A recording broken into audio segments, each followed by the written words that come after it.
Si Cristo ba?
Ang ikasampung tagpo, ang pagsisisi ni Pedro.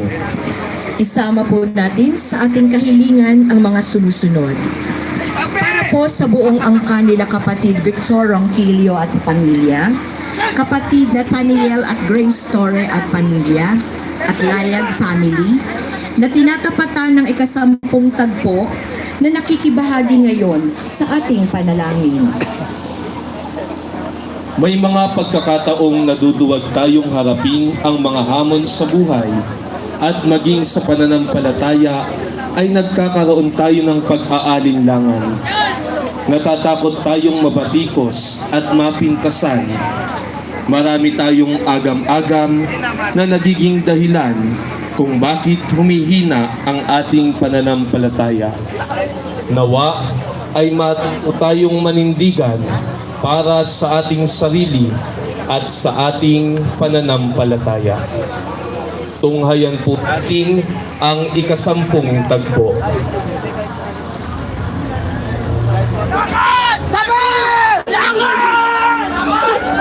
Panginoon ko! Patawarin mo ako! Patawarin mo ako, Panginoon! Naging mahina ako!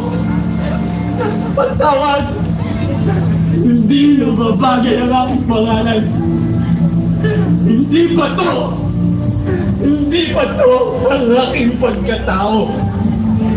Sapagkat ang dating na tibag ng pananampalataya ko sa iyo, Panginoon. Patawarin mo ako. Patawarin mo ako kung wala ako sa iyong pag-ibirap, Panginoon. Patawad. Patawad, Panginoon. Kung 3 beses kitang pinagkaina. Patawad. Patawad, Panginoon ko. Patawad.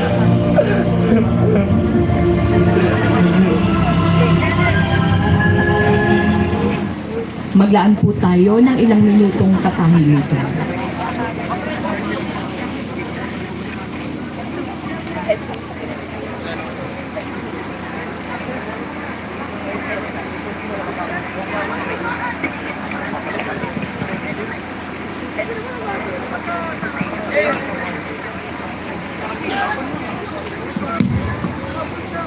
Jesus, patawarin mo kami sa mga pagkakataong hindi namin napapanindigan ang aming pananampalataya. Patawarin mo kami, Panginoon, kung kadalasan ay lumalayo kami sa iyo. Bigyan mo po kami ng lakas upang harapin at mapagtagumpayan ng mga hamon sa buhay.